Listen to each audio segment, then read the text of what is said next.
Hello there! We've got a cross-platform game on our hands today. Gearheads is a hugely entertaining strategy puzzle cum board game, where you command an army of wacky toys against human or computer opponents. And I love this little opening it gives you here on boot. It's actually just running a simple script, which is easily edited with the Mac or PC versions, for players to make their own. More on that later. Gearheads was released in 1996, for Macintosh, PCs, and supposedly CDI, which makes sense given it was published by Philips Interactive Entertainment. A Super Nintendo version was made and reviewed, but doesn't seem to have made it to release. And no ROMs exist, which is a shame. Back in the day, I had a demo of this on an old Mac format cover disc, and the fun I had with that drove me to re-explore it in this age of easily accessible Macintosh abandonment. The objective of the game then is simple enough. Get 21 toys to exit the play area on the opposite side to you.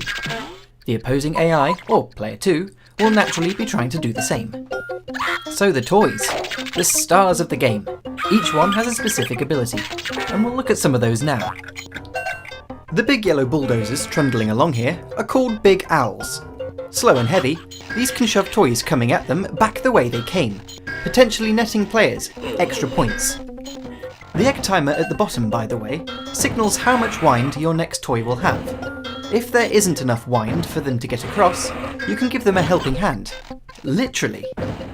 Handy is a white glove that can wind up other toys it comes into contact with. I find these work particularly well with Big Owls, as if they are pushing multiple toys about, they can run out of wind before finishing the job. The red and yellow robot at the top is called Disasteroid. A toy with high offensive capabilities, Disasteroid can blast other toys unlucky enough to get in its way to smithereens.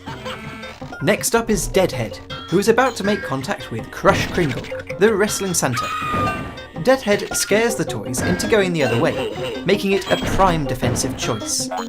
This works both ways, however, as if one of your toys should run into the back of Deadhead, the scaring will backfire, so try not to score any own goals. Presto in the cape and hat can magically teleport around other toys, making it a reliable point scorer. An unreliable point scorer in comparison is Ziggy the Bug. Ziggy is super speedy, but the direction it picks is anything but predictable, and should it bump into anything, it'll fall over, legs flailing helplessly in the air, becoming next to useless. There are a total of 12 toys, or 13 if you count Henrietta the hen's chick, that is hatched on the playing field. All of them have their strengths and weaknesses, so if your opponent is spamming a particular toy too much, it's possible to counter them effectively if you've picked your toys wisely. My favourite is Kangaruffian, a kangaroo that really packs a punch. Running across the playing field diagonally, Kanga will clout whatever it encounters, sending all but the heaviest flying backwards. Single-player tournament, then, is arguably the main part of the game, even if it isn't the most fun. I think challenge mode would be a better term. Here, your toy box is picked for you. You get 2 rounds against the AI, followed by a bonus round. Your overall score is determined by the number of points you've managed to beat the opponent by. The bonus rounds dish you up a single toy. The play area is themed after said toy, adding a bit of variety to the otherwise somewhat monotonous tournament. It's a real shame that completing these levels doesn't unlock the play area for use in arcade and 2-player mode, as the standard 4 that there are to pick from can get a bit tiresome. The most fun, I think, is had against a human opponent, once you've taught them how to play.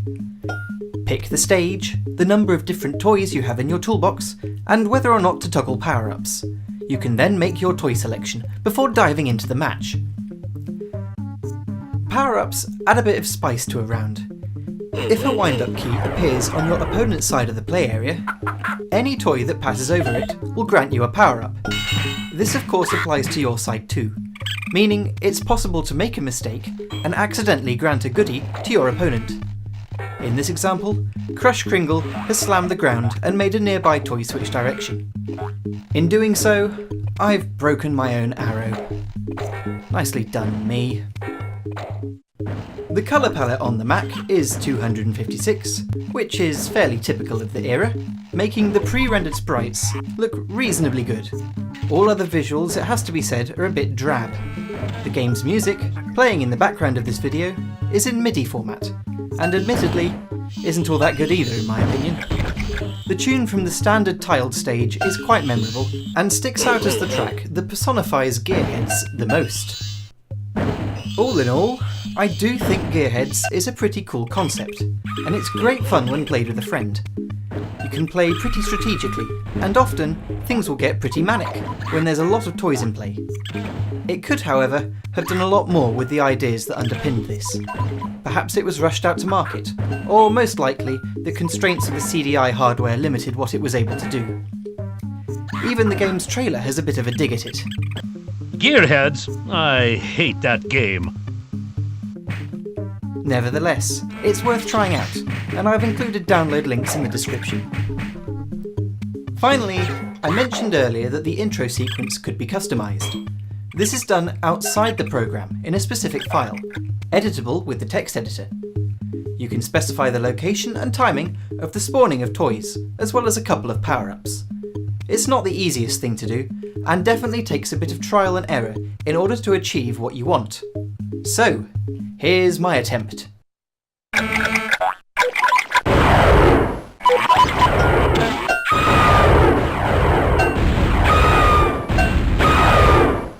Complete shambles.